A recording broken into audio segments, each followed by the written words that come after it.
I hadn't eaten in 2 days when I sat in that cramped plasma donation chair, the fluorescent lights buzzing above me like angry bees. The nurse slid the needle into my arm, smiled, then glanced at the microscope and froze. Her face went pale. "Ma'am," she whispered, "please don't move." Her voice shook as she reached for the phone. 6 months ago, I was Violet Hart, CEO of a booming construction company, a woman who built skyscrapers and believed nothing could break her. Now I was a broke divorcee selling plasma for $50. The nurse returned, trembling. "Your blood," she said, almost reverently. "It's Rho null, golden blood. Only 43 people on Earth have it." Before I could speak, the medical director rushed in. "Miss Hart, there's a billionaire in Monaco who will die within hours without your type. His family is offering." The number he said made my hands shake. 6 months earlier, I was Violet Hart, the woman people in Kansas City called the Iron Lady of Construction. I'd built Hart Construction Group from nothing, just a rusted pickup, a set of blueprints, and more grit than sense. We were good, damn good. I had 15 employees, 4 crews, and a reputation for finishing impossible jobs. The city trusted me with demolition projects no one else would touch. My name meant something. My company trucks carried my initials, VH, in bold blue paint, a mark of pride that felt unshakable. And then came the Bridgepoint Mall project. It was supposed to be our biggest win, a $25 million demolition and rebuild contract. My project manager, Gabe Collins, assured me every safety line was cleared. "Gas, electric, water, everything's disconnected, boss." I should have checked myself. At 10:14 a.m., on a Thursday, I was reviewing blueprints in the trailer when the ground shuddered. A blast of white light flashed through the window, followed by a sound like the sky splitting open. The forgotten gas line, buried since 1963, had ruptured under the old mall foundation. Flames roared up like a monster awakened from the ground. By some miracle, no one died, but the explosion made the evening news in every state. The headline the next morning gutted me. "Negligence at Hart Construction Site, millions in damages." The lawsuits came faster than I could breathe. City, gas company, private businesses. My insurance agent, a slick man in a navy suit, handed me a stack of papers with a look that said, "Don't shoot the messenger." "Clause 14B, he said. "Independent verification required. You signed off on it. The policy doesn't cover negligence. But the blueprints." He shrugged. "The city's error doesn't void your responsibility." 2 weeks later, the contracts were frozen, the accounts seized. I went from managing multi-million projects to begging banks not to auction off my equipment. And that's when Evan, my husband, stopped coming home. He'd been my cheerleader once, the man who used to bring coffee to my work sites, who said he loved watching me in a hard hat. But success is intoxicating until it evaporates. The night the foreclosure notice arrived, he stood by the door with his suitcase. "Evan, please," I said, voice cracking. "We can rebuild. I just need time." He didn't even look at me. "I didn't marry a failure, Violet. You're broke and I'm not drowning with you." The front door clicked shut behind him, and the silence afterward felt heavier than any steel beam I'd ever lifted. I sat on the floor of that empty house surrounded by unpaid invoices, realizing the empire I'd built with my hands had collapsed in a single breath. And I had no one left but myself. The morning after Evan left, the coffee pot was still half full, its smell sour and burnt. His toothbrush was gone, his closet empty except for one of my old hard hats sitting on the shelf like a cruel joke. I stared at the eviction notice taped to the fridge, the red letters screaming "Foreclosure pending." Everything I had worked for gone. The business, the house, the man I thought would stand beside me when it all fell apart.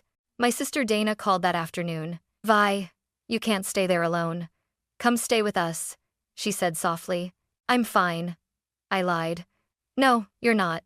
You sound hollow." By evening, I was driving 3 hours west in my old Ford, the same truck that once carried blueprints and pride.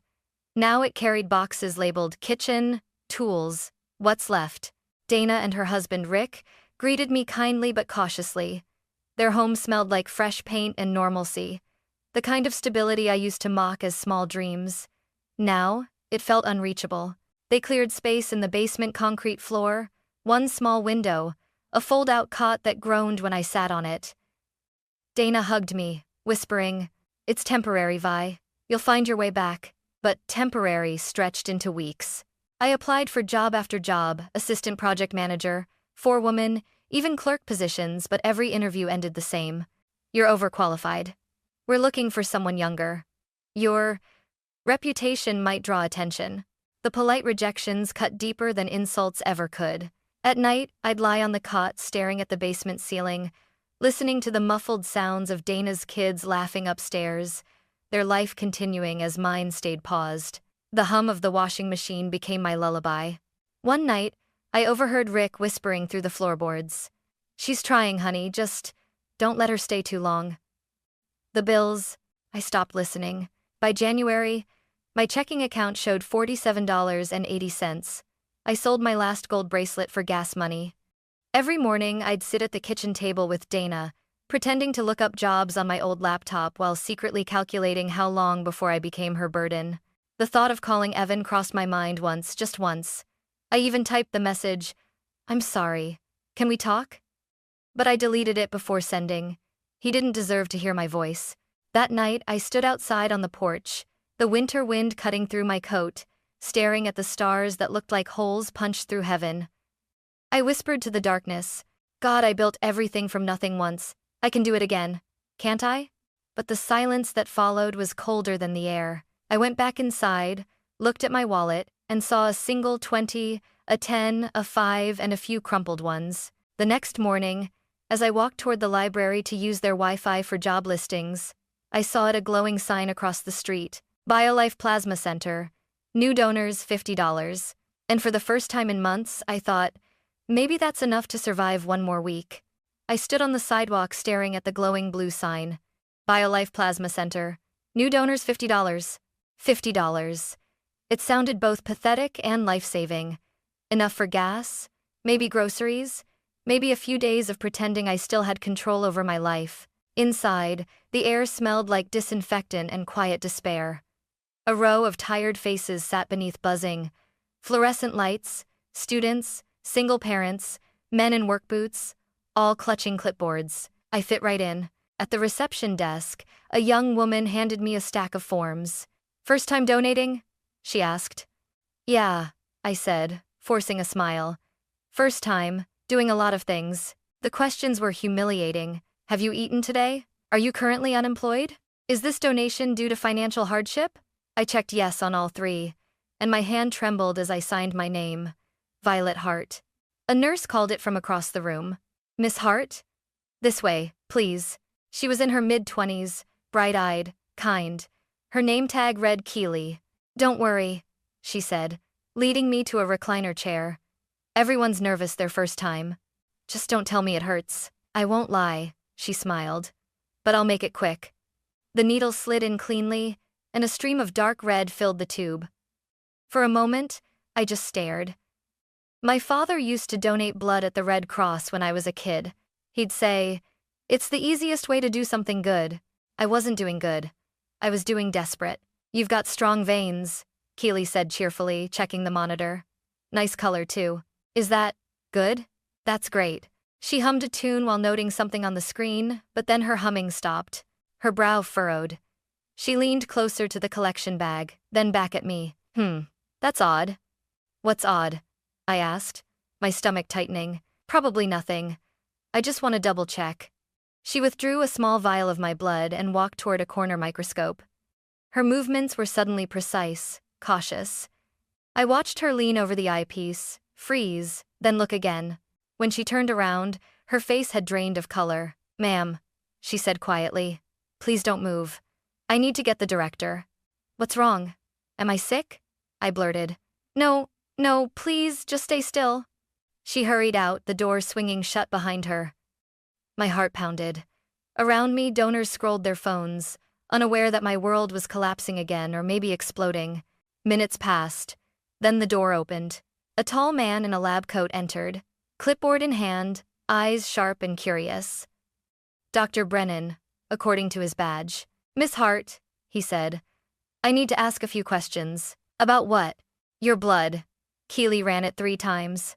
"Is something wrong with it?" "Quite the opposite."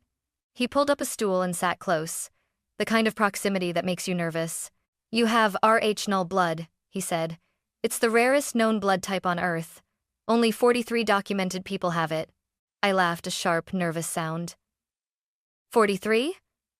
That can't be right. It's extremely rare, he said calmly. Your blood can save people who'd otherwise die without a match. I stared at the collection bag beside me, at the dark liquid pulsing through the line. So, what does that mean? Am I valuable? Let's just say hospitals would call you a miracle. It is a choir in the Conster. His phone buzzed. He frowned as he answered, whispering rapid medical jargon. When he hung up, the energy in the room changed. Someone's coming to see you, he said. They'll explain everything. Just please, don't leave. To see me? Who? He hesitated, then looked at me with something between awe and fear. A family from Monaco, he said. There's a billionaire there who will die within hours without your blood type. I blinked. What? They're sending a representative as we speak. I laughed again. Because what else could I do? Doctor, I came here for $50. He nodded solemnly. Then today, Miss Hart, might be the day your life changes forever. I sat frozen in that recliner, the needle still in my arm, as Dr. Brennan's words sank in. Only 43 people on Earth. The hum of machines filled the silence between us. My thoughts tangled into one dizzying loop. Billionaire. Monaco. Dying. My blood. Doctor, there has to be some mistake, I said finally. I'm not special. I came here for $50 and gas money. Miss Hart, he said calmly, you're special whether you believe it or not. Raw null blood isn't just rare, it's universal for all negative types. It's what we call golden blood. People with your type are living lifelines. I looked at the bag beside me. The slow drip of crimson that suddenly didn't feel like blood. It felt like currency, power, something far beyond my understanding. So, what happens now? We'll need more tests, but... He stopped mid-sentence, his phone buzzing again. His brows knit as he answered. Yes, confirmed Rotnell. She's stable. Understood. Anything? When he hung up, he looked almost shaken. They already know, he murmured. Who knows? I asked. The Morrow family, he said softly. They're extremely wealthy. Their patriarch, Henri Morrow, has a rare blood disorder. He's had a massive internal bleed. Without compatible blood, the surgery can't happen. I felt my throat tighten. You mean my blood could save him? He nodded. Exactly that. For a moment, the room seemed to tilt. Only hours earlier, I'd been a failure selling plasma for groceries. Now, strangers across an ocean knew my name, or at least, my blood type. The door burst open again. Keely slipped back inside, her face flushed. Dr. Brennan, there's a woman here. Says she's from Monaco. He straightened his coat. Send her in. The woman who entered didn't belong in that grimy plasma center. She looked like she'd stepped out of a magazine. Tall, elegant, a gray tailored suit that screamed money. Her eyes, dark and steady, locked onto me. Miss Hart, she said, extending her hand. I'm Lucia Corvello, representative of the Morrow family. Her handshake was firm but cold, businesslike. One of our family members is dying, she said. We've searched globally for a donor. You are the only match. I stared at her, speechless. What exactly are you asking me to do? Come with us, she said. Our private jet is waiting. We can be in Monaco in under 12 hours. Dr. Brennan glanced at me. They're offering compensation, Violet. Substantial compensation. How substantial? I asked carefully. Lucia hesitated, then said quietly, $2 million. The room fell silent. Even the machines seemed to hold their breath. 2 million. For my blood? I whispered. For a life, Lucia corrected. Yours can save his. I looked down at the faint bruise forming where the needle pierced my skin. A few hours ago, that arm had been worthless now. It was worth millions. And yet, a single question burned louder than all the others. Why me? I asked. Lucia's gaze flickered. Because, Miss Hart, she said softly, this isn't just coincidence, it's heritage. For a long moment, I couldn't speak. Heritage? The word sounded strange coming from Lucia's lips, crisp and deliberate. Dr. Brennan exchanged a glance with her, as if debating whether to continue. Finally, he exhaled. Miss Hart, when we identified your Arch null type, our system automatically ran a genetic panel. It's standard protocol for rare donors. And? I asked, wary. He turned the tablet toward me. Charts, sequences, percentages meaningless to my eyes, but his tone carried weight. We found a set of genetic markers specific to a very small European bloodline, the Morrow family of Monaco. I laughed softly, shaking my head. You're saying I'm related to billionaires? I grew up in Wichita, Kansas. My mom was a waitress. My dad drove trucks. Lucia stepped closer, setting her expensive leather bag on the table. Your mother's name? She asked. Rachel Whitmore, I said. And your father? Tom Hart. Why? Lucia's expression shifted, part recognition, part calculation. Rachel Whitmore, she murmured, as if tasting the name. She once worked for the Morrow family, decades ago. That's impossible, I said. My mother never even left the country. Are you certain? Lucia's voice softened.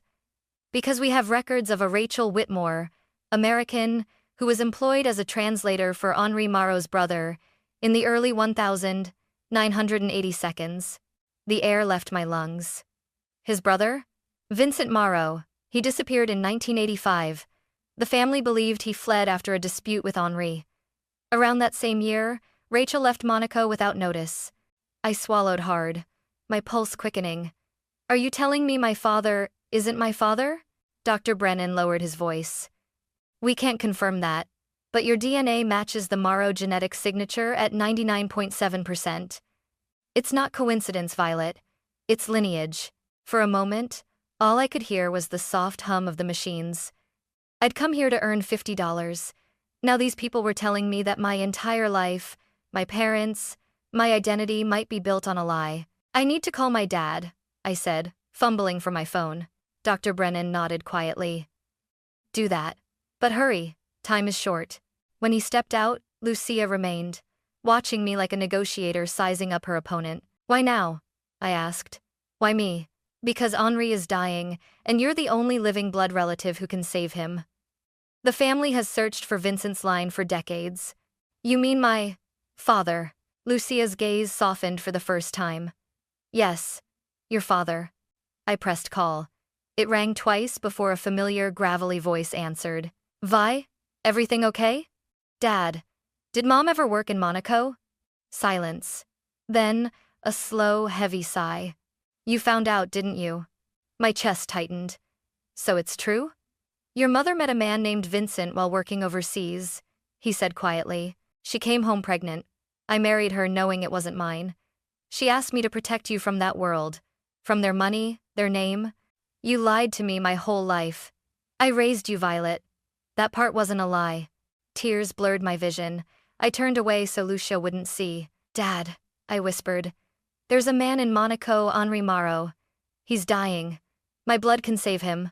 Then go, he said simply. Don't hate your mother for what she did. She wanted you to have an ordinary life. I wiped my eyes, steadied my breath, and looked back at Lucia. I'll go, I said, but not for the money. Her lips curved faintly. Of course not, Miss Hart. But it doesn't hurt, does it? 10 minutes later, I was in the back of a black sedan with tinted windows, my thoughts colliding with every passing streetlight. The driver didn't speak. Lucia's phone buzzed endlessly. When we reached the private airstrip, a sleek white jet gleamed under the floodlights. I paused at the steps, gripping the rail. 6 hours ago, I'd been a woman with $47 to her name. Now, I was flying across the world to save a man who might be my uncle, to meet a family who didn't know I existed, and to uncover a truth my mother had buried with her. As the engines roared to life, Lucia leaned toward me and said quietly, "Welcome home, Miss Hart."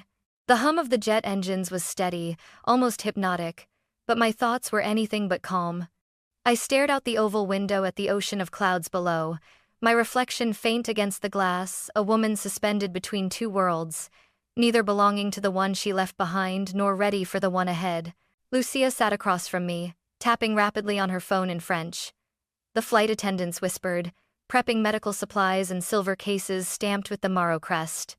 I wrapped my arms around myself, still wearing the same faded jacket from Kansas. "Are you afraid of flying, Miss Hart?" Lucia asked suddenly. "I'm afraid of everything," I said quietly, "including finding out who I really am." She gave a small smile, not unkind, just weary. Truth is heavier than altitude, but necessary. Silence filled the cabin again. I pulled out my phone, my thumb hovering over my father's contact. Tom Hart. No, Vincent Morrow. When I finally hit call, my hands shook so badly I nearly dropped the phone. Vi? His voice was soft, worn by age and guilt. Dad, I whispered.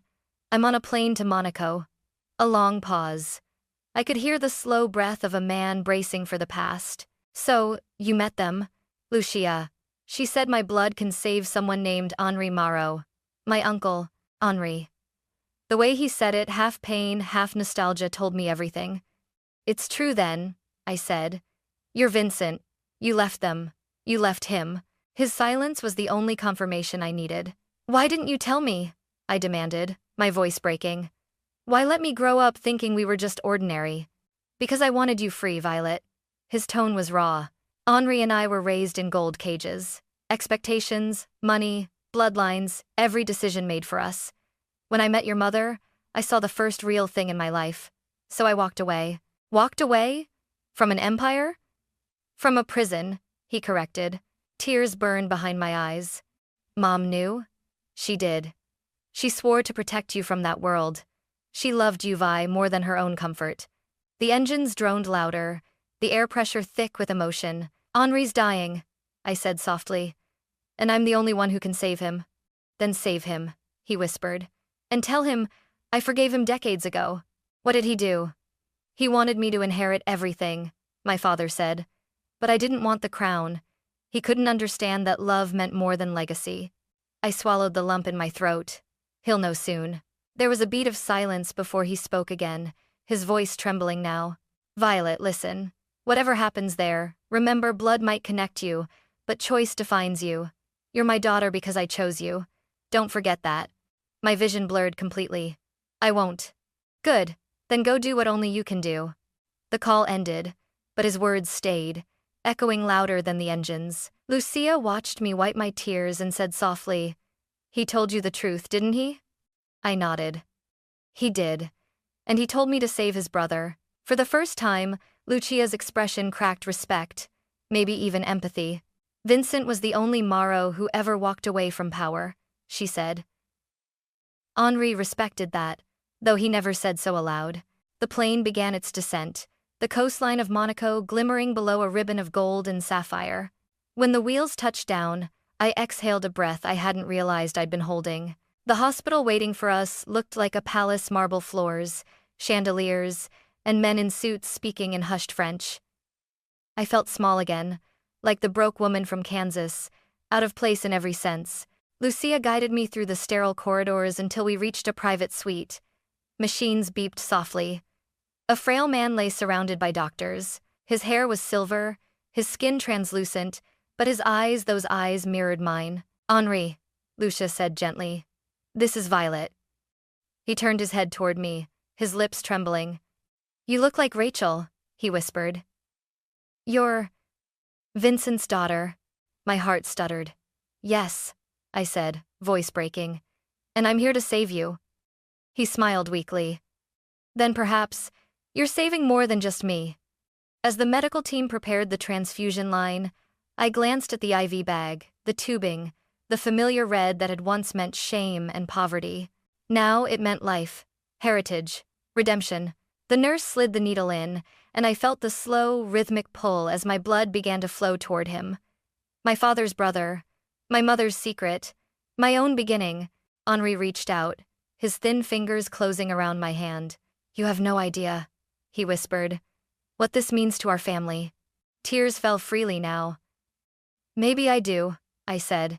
Because this isn't just saving you, it's saving who I am. And for the first time in years, as the golden blood flowed, I didn't feel broken. I felt whole. The next morning, sunlight streamed through the tall hospital windows, overlooking the Mediterranean. I sat in the same chair beside Henri's bed, the bandage still fresh on my arm. My body ached, but something inside me felt lighter, as if I'd emptied out more than blood. Henri stirred, eyes fluttering open. His voice was faint but clear. You stayed. I wanted to see you wake up, I said, smiling softly. Guess I had a reason to now. He chuckled weakly. You have your grandmother's smile. Vincent always said she was too kind for our world. At the mention of my father's name, emotion rose in my throat. He's alive, I said quietly. He asked me to tell you that he forgave you, 40 years ago. Henri turned his head toward the window, his eyes glistening. Forgave me? No, it's I who should ask his forgiveness. I tried to make him someone he never wanted to be. When he left, I told myself he'd come back once he realized I was right. He looked at me again, voice breaking. He never came back. But now I understand why. He chose freedom and love, and he gave the world you. The room fell silent. I didn't know how to respond, so I simply reached for his hand and held it, letting the unspoken fill the space between us. That afternoon, his daughter Isabelle entered poised, elegant, but her smile genuine. She looked like someone who carried both privilege and responsibility on her shoulders. I owe you my father's life, she said, sitting opposite me. You don't owe me anything, I replied. You owe him your years ahead. That's enough. Still, she said, sliding an envelope across the table. The transfer has been completed, $2 million, as promised. I stared at the envelope, stunned. It feels wrong, I murmured. I didn't do it for the money. Then use it for something right, she said. My father built things. So did you. Perhaps it runs in the blood. The words landed deeper than she knew. Later that evening, Henri requested to see me one last time before discharge. He sat upright now, color slowly returning to his face. Violet, he said. Vincent once told me he'd rather build one honest life with his hands than inherit 1,000 built on other men's backs. I never understood that until now. He reached for a small velvet box on the table and opened it. Inside was a delicate gold pendant shaped like a drop of blood. It belonged to our mother, he said. She believed our family's greatest gift was not what we owned, but what flowed within us. My eyes stung. I can't accept this. You already have. Henri smiled. It recognizes its own. When I left the hospital that night, the Monaco air smelled of salt and jasmine. I looked out over the harbor, where yachts glittered under the moonlight, and thought of my parents. My mother, who had run from this world, and my father, who had built a new one with nothing but his will. Lucia met me outside the car. Everything settled? She asked. As much as it can be, I said. Henri wants you to know the Morrow family considers you one of their own now. That's kind, I replied, glancing toward the sea. But I already have a family. I just didn't know how much of it lived inside me. As the car pulled away, the pendant in my hand caught the last streak of sunset, a tiny glimmer of gold, warm as life itself. For the first time in years, I didn't feel lost between worlds. I was finally both a daughter of Kansas and of Monaco, a woman reborn, not through fortune or fame but through the blood that had always carried her home. When I returned to Kansas, the world looked different, smaller somehow, but gentler. The January wind that once felt like punishment now brushed my face like an invitation. I wasn't the same woman who had left. I wasn't just Violet Hart, the failed contractor, or Violet Morrow, the lost heir. I was both. And for the first time, that felt enough. Dad, Tom Hart, or rather Vincent, met me at the old diner off Highway 24, the one where Mom used to wait tables. He was already seated in our old booth, 2 steaming cups of coffee waiting. When I slid into the seat across from him, he smiled with eyes full of history. You saw him, he said. Yes, I whispered. He's alive. He forgave you. The words broke something open in him. His hands trembled as he reached across the table, covering mine. Your mother would have been proud, he said. You did what neither of us could, brought peace back into our bloodline. I looked at him for a long time, realizing he was right. The shame, the hiding, the pretending, it all ended here. 2 weeks later, I used part of the Morrow money to reopen Hart Construction. Not the company that built skyscrapers for profit, but one that rebuilt homes for families destroyed by storms, fires, and bad luck. We called it Rebuild Hope. It wasn't glamorous, but it mattered. Sometimes, as I watched my crew lay the first brick of a new foundation, I'd think of that moment in the Plasma Center, how desperate I'd been, how empty. And how, in the space of a single heartbeat, my life had split in two, before I knew what flowed inside me, and after. That night, sitting on my porch, I unfastened the gold pendant Henri had given me. The small drop-shaped charm glimmered faintly in the fading light. I thought of him, of my mother's courage, of my father's quiet love, of the nurse who didn't look away when I was just another broke woman with a bruised arm. Now I understood. The rarest thing about us isn't what we own or achieve, it's what we carry unknowingly, waiting to be revealed when the world finally asks for it. I once sold my blood for $50. But in giving it away, I discovered something priceless. That sometimes, the miracle isn't what you have. It's what's been flowing within you all along.